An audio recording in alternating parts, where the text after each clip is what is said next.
Sa lahat ng sakit na namerwisyo sa isang katauhan, ilan pa lamang ang nakapag-iwan ng matinding stigma gaya ng ketong. Ang mismong salitang ketong ay may imaheng tumutukoy sa mga taong untouchables. Sa Tagalog, hindi mahawakan. Sa India, sila yung kabilang sa pinakamababang uri ng tao. Mga alipin at walang dignidad, yaong mga lumalaban sa matinding karahasan at diskriminasyon. Sa ketong, ito yung stigma na sila ay marumi at may kulang-kulang at nabubulok na bahagi ng katawan na siyang napakalayo sa katotohanan. Sa videong ito ay tatalakayin natin ang kasaysayan ng ketong, kung paano natin sinubukang puksain ito at kung paano trinato ang mga naapektuhan ng karamdaman. Ang ketong ay isang sakit na hindi lubos na uunawaan, ngunit lubos na pamilyar sa pandinig ng karamihan. Sa katunayang may mga alamat at gawa-gawang kwento tungkol dito ay talagang baluktot ang paniniwala at siyang hindi patas sa mga taong apektado nito. Aakalain din ng karamihan na ito'y sakit na uso lamang noong unang panahon. Pero sa kasalukuyan ay daang libong tao ang apektado nito kada taon. Ang ketong, nakilala rin bilang Hansen's disease, ay isang nakakahawang sakit na pangunahing nakakaapekto sa balat at peripheral nervous system. Ito yung mga nerves na dumudugtong sa labas ng utak at ng spinal cord. Ito ay sanhi ng bakterya na Mycobacterium leprae. Hindi ito napapasa sa kaswal na pagdikit lamang tulad ng pakikipagkamay o pag-upo lang malapit sa infected na tao. Hindi rin ito napapasa sa pakikipagtalik o sa sanggol na pinagbubuntis ng isang infected. Sa halip, ang ketong ay kumakalat at naipapasa sa pamamagitan ng airborne droplets. Madalas sa pamamagitan ng pag-ubo o pagbahing ng isang taong apektado ng sakit. Ang tsansa ng pagkahawa ay nakadepende sa kalusugan ng taong na-expose. Kung kaya nakakahawa lang ito sa mga may mahinang immune system, malnourished at maruming pamumuhay. Gayunpaman, halos 95% ng sangkatauhan ay natural na immune sa ketong. Ibig sabihin, karamihan sa mga tao ay hindi maaapektuhan ito, na kahit na ika'y nahawa sa sobrang bagal ng pagkalat ng bakterya ay inaabot ng taon bago lumabas ang mga sintomas. Bagaman, mahalagang tandaan na kahit alam natin kung paano kumakalat ang sakit ay hindi pa rin dapat tayo magpakampante. Dahil ito'y hindi nabubuhay sa labas ng katawan ng tao, ay siyang nagpapahirap sa mga scientist na ito ay pag-aralan at minsay mas pinaniniwalaan pa ang mga paliwanag ng ating mga nakakatanda. Ating simulan sa mga fake news. Ang ketong ay nagre-resulta sa pagkaputol ng mga daliri sa kamay, paa at pandalagas ng mga kalamnan sa buong katawan. Ito ay napakalayo sa katotohanan. Ang ketong ay hindi isang flesh-eating bacteria. Hindi ito yung uri ng bakterya na nangangain ng laman. Sa halip, ito ay sumisira ng mga nerves na nagre-resulta sa pagkamanhid. Pagkamanhid na natutuloy sa impeksyon. Bakit kamo? Halimbawa na lang, nasugat ka sa daliri o sa paa. Dahil sa pagkamanhid ay hindi na napapansin ang sugat at dahil sa hindi ito naramdaman ng nahawa, hindi mauhugasan, hindi malilinis at magre-resulta sa na kapag lumala ay siyang kadalasang natutuloy sa amputation o pagputol ng parte ng katawan. Na kung titignan ay mapagkakamalan mo talagang ito'y nahulog lang o naputol at doon nagmumula ang mga larawan na karaniwan nating nakikitang imahe ng ketong. Kapag nahawa naman ang facial nerve ay maaaring mamanhid ang mata na nagre-resulta sa hindi pagkurap. Bakit? Subukan mong hindi kumurap. Masakit sa mata, di ba? At sa mga may ketong, dahil nga sa hindi na nararamdaman ng utak ang mata, tila hindi na nito kailangan kumurap, matutuyo ang mata, magsusugat at ang ending ay malinaw na ang ketong ay nagre-resulta sa pagkasugat ng balat na natutuloy sa impeksyon. So sa mga lalaki, paano na lang ang ating mga pagkalalaki? Hindi man kaaya-ayang isipin, kaya ito rin ay nagre-resulta sa pagkabaog.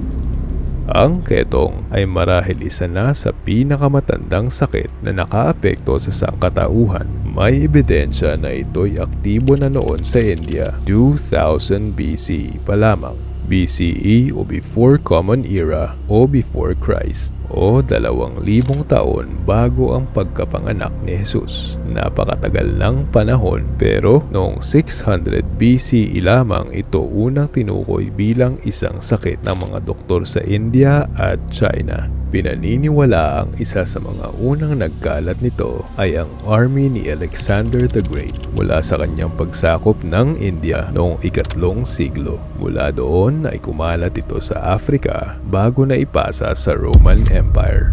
Dahil sa ito ay hindi pa nauunawaan, maraming maling paggamot ang inimbento para malunasan ito. Isa sa mga gawa-gawang lunas na ito ay ang pagligo sa dugo ng mga tupa ng mga bata o maging ng mga virgin bilang isang ritual ng paglilinis. Dahil pinaniniwalaang ang sakit ay parusa ng Diyos para sa mga makasalanan. Mayroon ding mga doktor na gumamit ng mga lason at kamandag para mapatay ang impeksyon.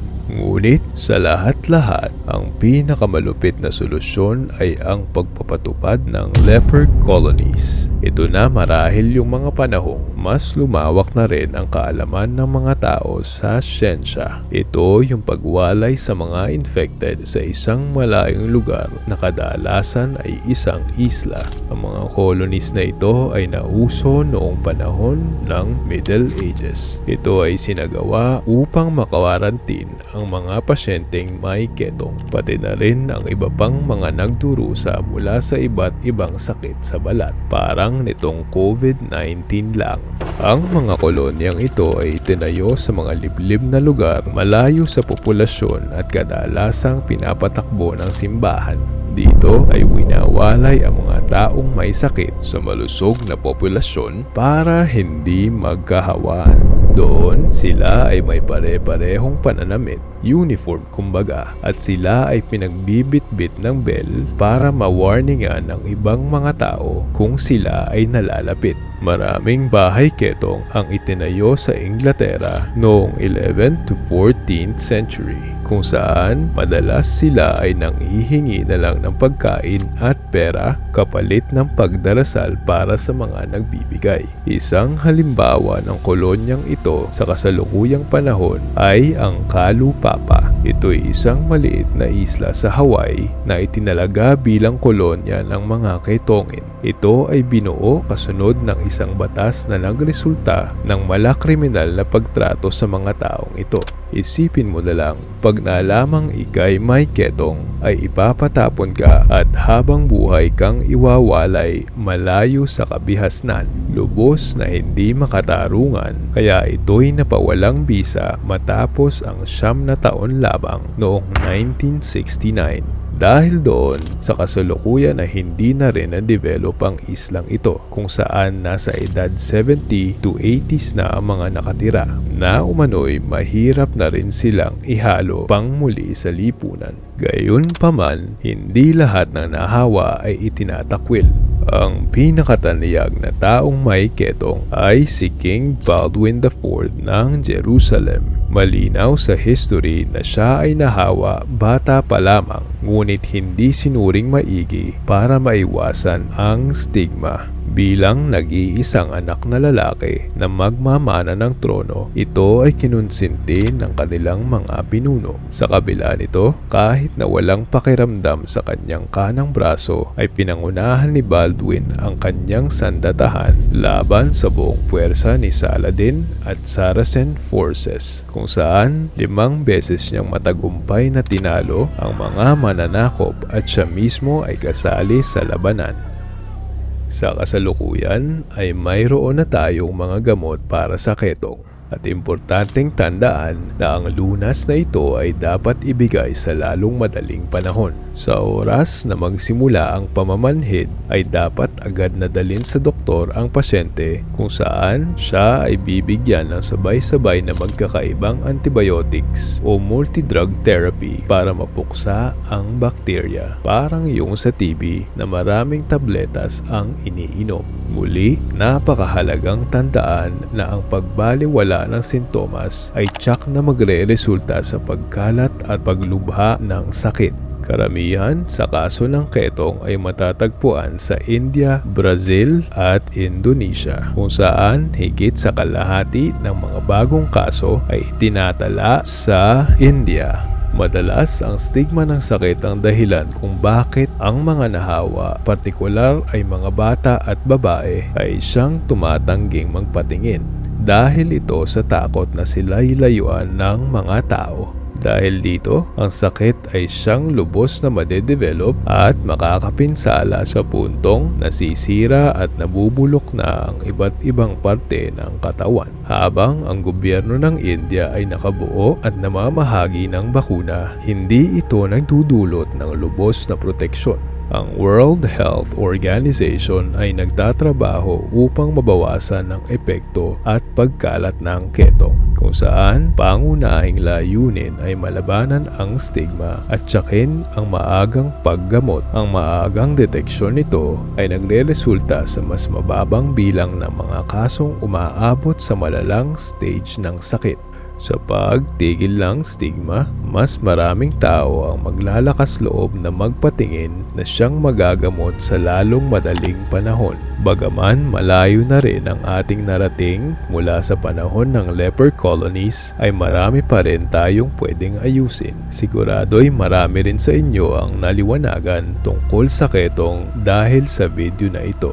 Malinaw na sa simple at tamang impormasyon natin masosolusyonan at matitigil ang stigma na siyang magtuturo sa atin sa tamang direksyon para matigil ang sakit. Lahat ng paghihirap at pagdurusang ito ay totoong nag-uugat sa maling paniniwala at impormasyon na sa kasalukuyang panahon ay isang napakababaw ng dahilan dahil mas naiintindihan na natin ang mga sakit gamit ang siyensya. Kung gusto mo pang malaman at makita ang mas detalyadong impormasyon tungkol sa programa at naitalagang solusyon sa ketong, I placed links on the description for you to look further.